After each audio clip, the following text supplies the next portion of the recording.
Et là, David contre Goliath. Rachel est une infirmière installée en Belgique.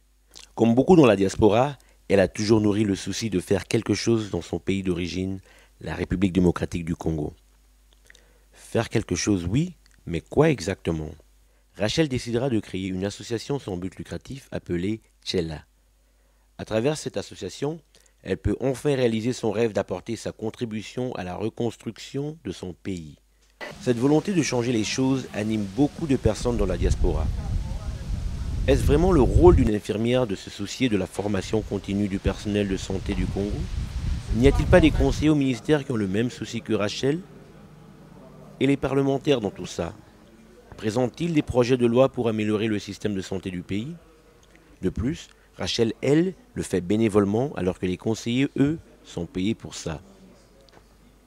À quoi pensent tous ces riches Congolais qui se pavanent en 4x4 nouveaux modèles importés des États-Unis ou de l'Europe? Rachel n'a pas de 4x4 pimpant neuf, mais elle sacrifie son salaire d'infirmière pour aider son pays. Tout ceci devrait nous interpeller. Le concepteur même du logiciel Excellensis était de la partie. En effet, Rachel n'est pas obligée de faire tout ça. Elle pourrait se contenter de vivre sa vie paisiblement en Belgique et oublier le sort des Congolais.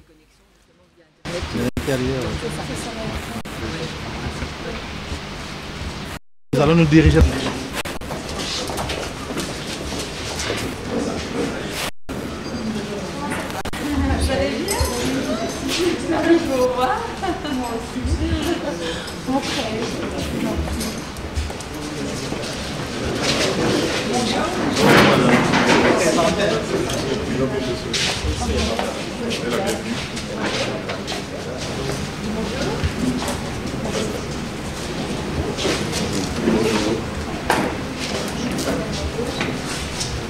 D'ailleurs, beaucoup dans la diaspora ont décidé de ne plus regarder derrière.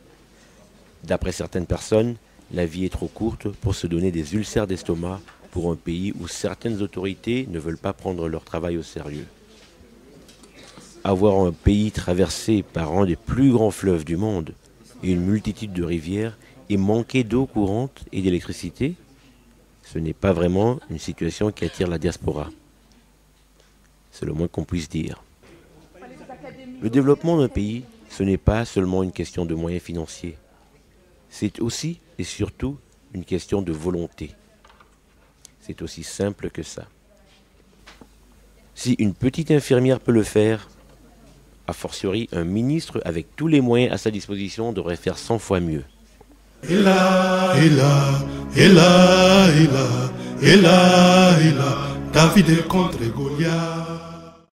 Alors, ce qui me motive, d'abord, bon, je suis infirmière. J'ai vu et je vois toutes les difficultés qu'éprouvent mes collègues infirmiers, mais également les médecins, etc. Le niveau, il y a moyen d'améliorer le niveau de la qualité des soins, ça c'est sûr. Nous avons des médecins hyper compétents. Je suis en admiration de mes collègues et des médecins qui sont restés à Kinshasa, qui continuent à travailler tant bien que mal et à sauver des vies. Et moi, je voudrais juste contribuer un petit peu en leur amenant un plus au niveau de la formation continue qui est obligatoire dans notre métier. Et ainsi, je l'espère, pouvoir redonner un petit plus dans tous ces hôpitaux et de sensibiliser le gouvernement, d'apporter un maximum d'équipements, maximum de reconnaissance à ces professionnels. Bon, voilà, ça c'est un peu mon objectif.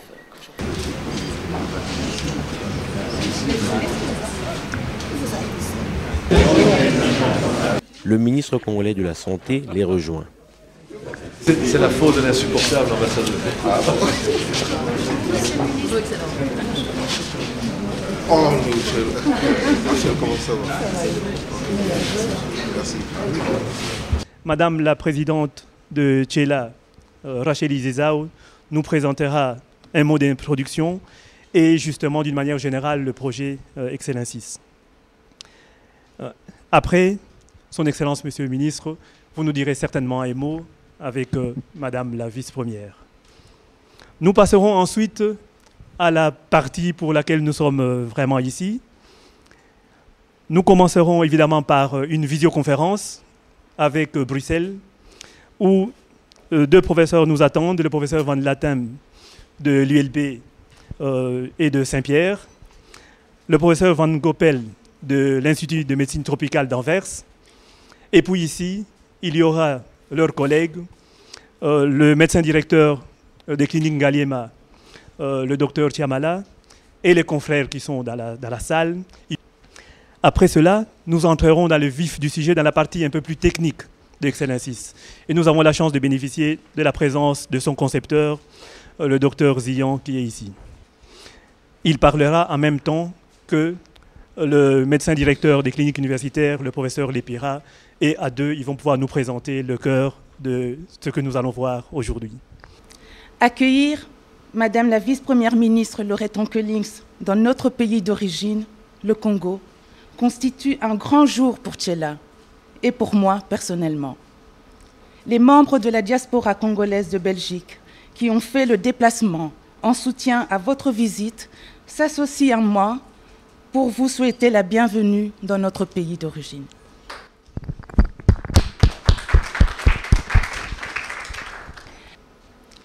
Nous devons ici saluer et remercier nos deux ministres de la Santé ici présents, avec lesquels nous sommes restés en contact continu à travers leur cabinet pour arriver aujourd'hui à cette manifestation. Je me souviens encore de ces coups de fil que le ministre Mopipi acceptait de prendre, même lorsqu'il était bien loin dans le Congo profond. Le ministre Mopipi ayant marqué son accord, et vous-même, Madame Onkelings, ayant accepté de soutenir financièrement l'impulsion de cette plateforme pour le Congo. Nous avons donc travaillé un an durant, en étroite collaboration avec vos deux cabinets et l'ambassade du Congo en Belgique, pour arriver au projet que nous vous présentons aujourd'hui. Le directeur de Excellence, le docteur Zian, que vous allez suivre tout à l'heure, et qui est le concepteur de Excellensis, est aussi présent pour ce lancement.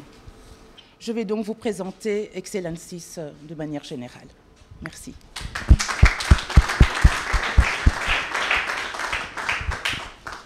Notre ASBL est une ASBL qui s'occupe de la formation continue pour les infirmiers. Nous avons d'abord commencé par les infirmiers suite à la demande du docteur Ngaliema, je dirais plutôt du docteur Chamala de la clinique Ngaliema, qui avait donc constaté une carence au niveau donc des infirmiers de salle d'opération.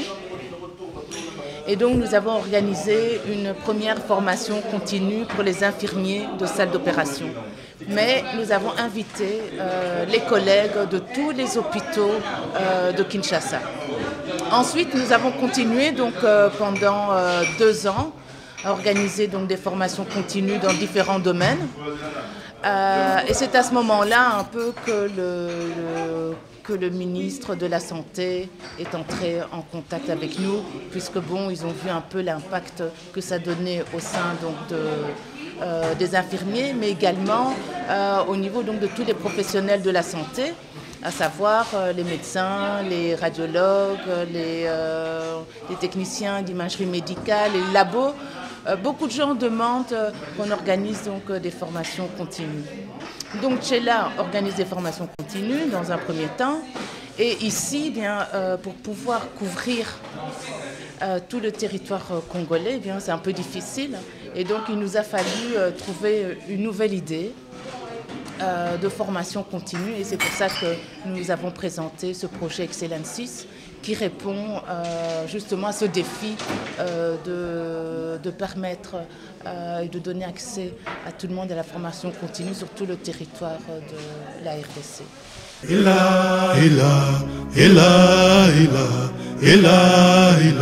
David contre Goliath. Et cette vidéoconférence pourrait, s'il était nécessaire, de prouver que si nous avons ou vous avez des problèmes de compréhension du paludisme chez vous, on peut se mettre en connexion et pouvoir échanger, n'est-ce pas? Sûrement, Pascal. Le canot doit aller dans les deux sens, on est tout à fait d'accord. Absolument.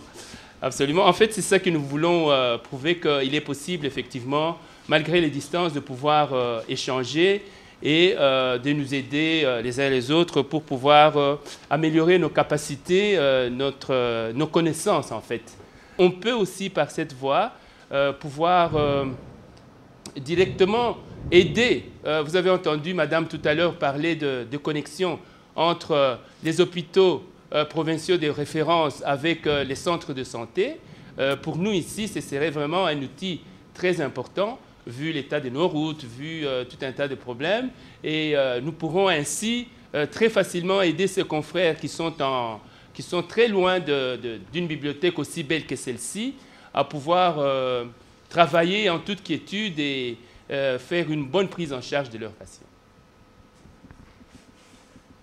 Tout à fait d'accord avec toi, et c'est d'ailleurs dans ce contexte que les questions qu'on va discuter ensemble sont bien sûr des questions qui sont essentiellement dirigées vers des hôpitaux de base et pas vers des hôpitaux de référence. Ceci ne se veut pas des questions particulièrement compliquées, mais elles soulèvent, je pense, et on verra dans la discussion, des points d'achoppement au jour le jour, votre diagnostic, traitement d'une maladie aussi fréquente dans ce cycle que le paludisme.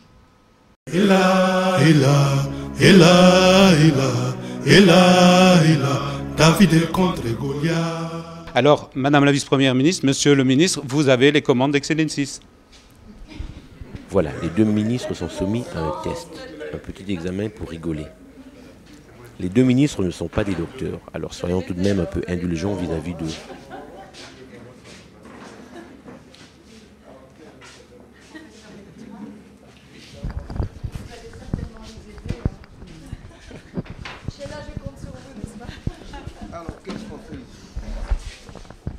On va commencer le module. Oui.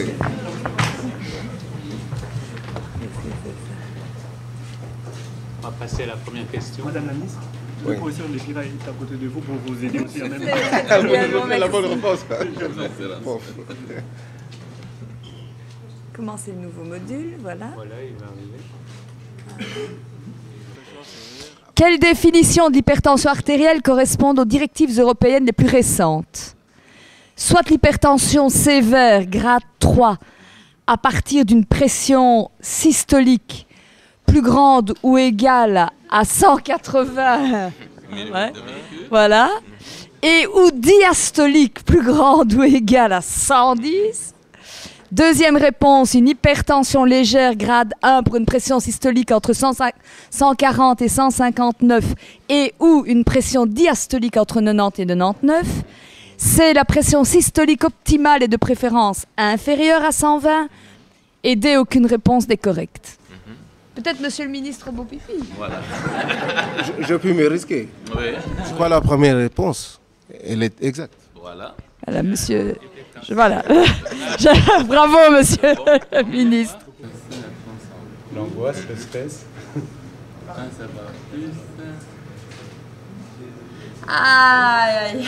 Zéro. Monsieur le ministre, j'ai remarqué que tous les professeurs disaient que vous aviez raison. À mon avis, il y avait un problème dans la question. Pas de chance pour la première question, pour les deux ministres. Alors, ce qui m'a séduit, c'est deux choses.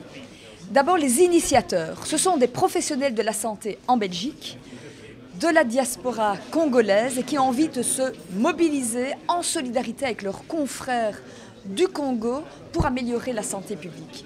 Et ça, je trouve que ces initiateurs-là, qui ont déplacé des montagnes pour développer un projet de formation, ça méritait vraiment qu'on les soutienne. Et deuxièmement, on doit toujours travailler pour la qualité de la médecine, pour l'accès à la santé à tous, mais aussi pour que ce qu'on propose soit une médecine de qualité. Et pour cela, il faut une formation permanente des professionnels.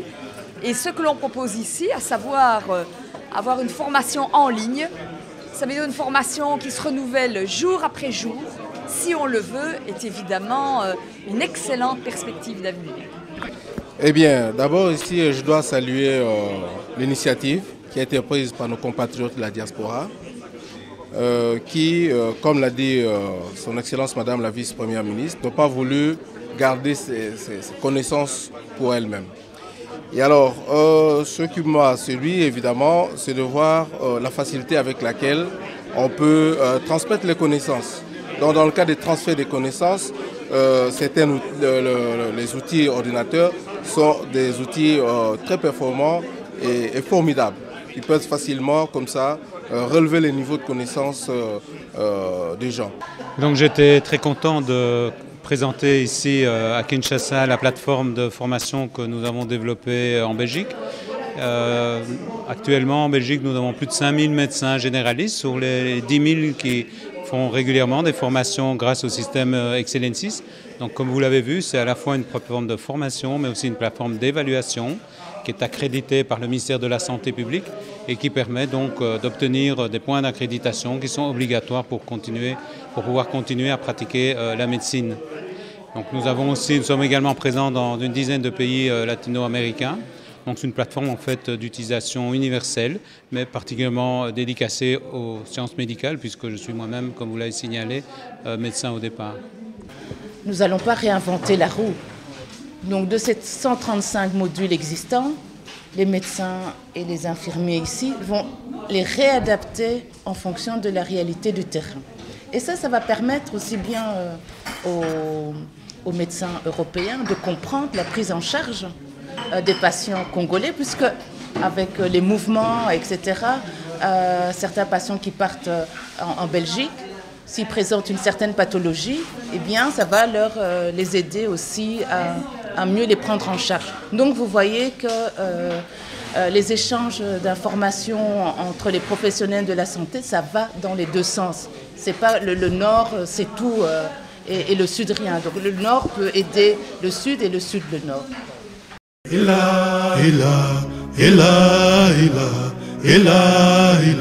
David contre Goliath. Mais c'est surtout au niveau logistique, pour pouvoir bien organiser les formations continues et avoir donc de la pratique. Il faut du matériel, il faut des équipements. Alors le matériel, je peux les obtenir au niveau des hôpitaux en Belgique, mais ces matériels pèsent quand même assez lourd. Et les envoyer au Congo coûte assez cher. Donc il faut les envoyer par conteneur, par bateau. Le gros problème, c'est le dédouanement à Matadi, les acheminer jusqu'à Kinshasa. Enfin bon, nous n'avons pas le temps. Tous les experts, les infirmiers, les médecins qui travaillent dans notre association sont tous des bénévoles. Et ils continuent à travailler dans leurs hôpitaux propres. Et donc nous n'avons pas de temps et nous n'avons pas les moyens financiers justement pour pouvoir acheminer tout ce matériel. Je peux même vous dire que j'ai un stock de matériel qui attend là pour pouvoir donc les acheminer à Kinshasa par exemple. Tous les appareillages par exemple pour équiper un service de réanimation, pour la salle d'opération, des appareillages d'anesthésie, des appareillages pour faire de la chirurgie laparoscopique, donc des colonnes, des boîtes d'instruments, des tambours pour stériliser. Enfin bon, on a pas mal de choses. Mais ça reste là en stand-by parce que notre association n'a pas de moyens et puis nous ne sommes pas encore financés par la coopération ni par d'autres organismes. Il y a uniquement pour l'instant la ville de Bruxelles qui nous aide dans le cadre du partenariat entre la ville de Bruxelles et la ville de Kinshasa. Donc c'est l'échevin Bertin Mapaka, qui est donc échevin de la solidarité internationale. À ce moment-là, on peut s'inclure dans ce partenariat-là. Mais ça couvre uniquement la ville, province de Kinshasa, mais pas les autres provinces de la RDC. et là, David contre Goliath. Rachel, toujours en quête de nouveaux défis, a troqué sa blouse blanche contre un tailleur et s'est présentée aux élections municipales à Bruxelles pour le compte du Parti socialiste. Infirmière ou politicienne, c'est un peu la même chose. Dans tous les deux cas, il s'agit de sauver des vies. La seule différence, c'est que l'infirmière désinfecte avant de piquer, alors que la politicienne devra piquer d'abord et désinfecter ensuite. Allez, maître Johnny, pique. Et là, David contre Goliath.